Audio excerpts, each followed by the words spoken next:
Halo guys, jumpa lagi dengan saya Vicky di channel YouTube Vikitan Interior. Ya, di video kali ini kita akan membahas cara memasang mosaik tile yang baik. Bagi teman-teman yang belum mengetahui apa itu mosaik tile, teman-teman bisa lihat di video saya berjudul Kelebihan dari mosaik tile untuk interior dapur. Karena kebanyakan yang kita ketahui di dapur itu dindingnya itu kebanyakan kita menggunakan keramik atau granit tile yang berbentuk mosaik, tetapi bahannya adalah bahan keramik. Tapi kita hadir lagi dengan mosaik tile dengan bahan yang lebih berkualitas dan lebih mewah. Ya, sebelum kita masuk ke video tutorialnya, bagi teman-teman yang belum subscribe channel ini, please tekan tombol subscribe di bawah ini dan aktifkan tombol lonceng di sampingnya agar teman-teman bisa mendapat update terbaru dari video-video dari Vikitan Interior. Ya, karena teman-teman yang sudah subscribe, kita langsung saja ke videonya. Let's go. Ya, pertama-tama sebelum kita memasang mosaik tile di dinding, otomatis kita harus membuat rangkanya terlebih dahulu, karena pada umumnya dinding yang tidak rata itu akan mempengaruhi kerapian mosaik tile. Dan juga kenapa kita harus memasang rangka, karena di dinding mosaik tile ini saya akan menaruh lampu dan stop kontak beserta saklarnya. Otomatis kita butuh rangka di belakangnya untuk jalur kabel. Pada umumnya di setiap rumah pada dapur mereka cuma menyediakan 1 atau 2 stop kontak, sedangkan kebutuhan stop kontak pada dapur itu sangat banyak. Misalnya untuk exhaust, untuk lampu, untuk rice cooker, untuk blender, untuk oven, dan ada juga untuk ngecas. Jadi kita butuh menyediakan arusnya. Setelah memasang rangka dan juga semua jalur kabelnya sudah diatur dengan baik, kita menutup rangka tersebut dengan triplex multiplex 9 mili. Tetapi bisa juga menggunakan triplex multiplex yang 6 mili atau 5 mili, tergantung kebutuhan atau jarak rangkanya. Apabila jarak rangkanya cukup dekat, bisa menggunakan triplex multiplex yang lebih tipis. Teman-teman bisa lihat di video ini bahwa tampak belakang dari mosaik tile ini adalah terdapat jaring-jaring seperti ini. Nah, jaring-jaring ini yang menyatukan semua mosaik tile detailnya. Dan juga teman-teman lebih gampang memotongnya sesuai dengan ukuran yang diperlukan pada lokasi atau area kerja teman-teman tersebut. Langkah berikut kita mengoleskan atau memberikan lem pada area belakang mosaik tersebut. Lem yang kita gunakan adalah lem kuning. Bisa menggunakan merek Raja Wali atau lem merek Fox. Setelah itu biarkan lem tersebut sedikit mengering. Sambil menunggu lem tersebut sedikit mengering, kita mengoleskan juga lem pada area triplex atau bidang kerja yang kita mau tempelkan mosaik. Kenapa harus menempelkan dua arah? Pertama, agar daya rekatnya semakin kuat, dan kedua, apabila pada saat awal kita pasang terjadi kesalahan, masih gampang untuk kita lepas dan kita geser. Langkah berikut kita masuk ke proses pemasangan. Teman-teman bisa lihat, kita cukup mengaturnya agar siku di sudut-sudut dan langsung kita tempelkan. Jadi sangat tidak sulit untuk kita menempelkan atau mencoba sendiri di rumah.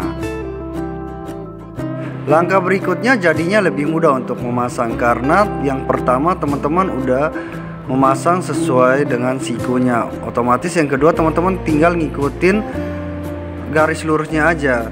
Dan teman-teman, kenapa di tengah itu saya biarkan kosong atau tidak ada lemnya? Ya, karena di konsep desain saya ini di tengahnya itu mau saya kasih cermin. Jadi setelah dikelilingi mosaik tile, tengahnya itu saya kasih cermin. Kenapa saya kasih cermin? Karena cermin memberikan banyak fungsi ke depannya. Fungsi dari cermin di dapur yaitu adalah membuat dapur itu terlihat lebih cerah dan lebih luas. Dan juga kenapa saya memasang cermin di dapur? Karena saya sangat mengerti untuk para ibu-ibu atau cewek-cewek tetap ingin terlihat cantik walaupun di dapur sekalipun. Kelebihan dari mosaik tile yaitu bahan luarnya terbuat dari stainless dan juga dari kaca akrilik, sehingga tampilan dari mozaik tile tersebut lebih mewah dibandingkan dari keramik mozaik yang biasanya dipakai pada dapur-dapur kotor pada umumnya. Karena bidang mozaik tile ini terdiri dari potongan-potongan kecil mozaik, sehingga sangat mudah untuk dipasang. Teman-teman bisa lihat di video tersebut bahwa di sudut-sudut yang sangat kecil kita dapat memotong potongan mozaik ini seperti ini sesuai dengan polanya, sehingga pada dinding atau sudut atau akhir dari bidang yang akan kita pasang gampang sekali untuk kita pasang seperti ini, bisa teman-teman lihat. Tapi kalau misalnya teman-teman menggunakan granit atau keramik mozaik yang pada umumnya dipakai orang, pada potongan sekecil ini pasti sangat tidak mungkin untuk bisa mendapatkan hasil memuaskan yang rapi. Nah, setelah kita memasang mozaik tersebut, saatnya kita mengupas lapisan luar dari mozaik tersebut.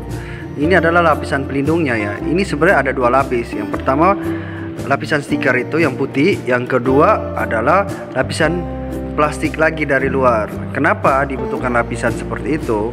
Karena mozaik tile ini harganya cukup mahal dan mencegah agar tidak terjadi kerusakan atau tergores ketika proses pengiriman. Nah, teman-teman sudah bisa lihat bahwa inilah hasil dari mozaik tile tersebut ketika dipasangkan ke dapur. Memang belum semuanya karena belum komplit, belum cermin, belum lampu. Tetapi di video berikutnya saya akan nunjukin hasil akhir dari pengerjaan dapur kita tersebut. Teman-teman bisa lihat sendiri perbedaan pemasangan mozaik tile di dinding dapur dibandingkan dengan teman-teman menggunakan keramik mozaik yang sering dipakai orang sebelumnya. Oleh karena itu, segera beralih ke mozaik tile. Nah, teman-teman sudah lihat kan video cara memasang mozaik tile yang baik. Nah, di video kali ini saya cuma menunjukkan cara pemasang mozaik tile aja. Hasilnya mau seperti apa, teman-teman ingin tahu kan? Oleh karena itu, teman-teman harus subscribe channel ini agar teman-teman bisa melihat updatean video terbaru saya berikutnya tentang hasil dari interior dapur yang saya pasang mozaik tile ini. Teman-teman pasti bertanya, kenapa di dapur saya kasih cermin di sela-sela mozaik tile? Kelebihan dari cermin yaitu pertama, membuat ruangan terlihat lebih luas, tidak terasa sempit. Dan yang kedua, fungsinya cermin mengangkat mozaik tile sehingga tidak monoton. Dan yang ketiga, saya sangat mendukung para wanita atau ibu-ibu atau ladies sekalian yang tetap menjaga penampilannya walaupun dalam kondisi memasak atau di dapur. Jadi bagi teman-teman yang ingin tahu video hasil dari dapur ini jadinya seperti apa, teman-teman jangan lupa dukung video kita dengan cara tekan tombol subscribe di bawah ini dan aktifkan loncengnya tentunya, agar updatean terbaru dari video kita dapat teman-teman ketahui. Oke, sampai dulu di sini videonya. Semoga video-video saya ini memberikan manfaat buat teman-teman sekalian. Dan teman-teman jangan lupa share video ini ke orang-orang di sekitar teman-teman agar kita semua dapat belajar tentang arsitektur dan interior. Oke, sampai jumpa dan salam Fikitan Interior.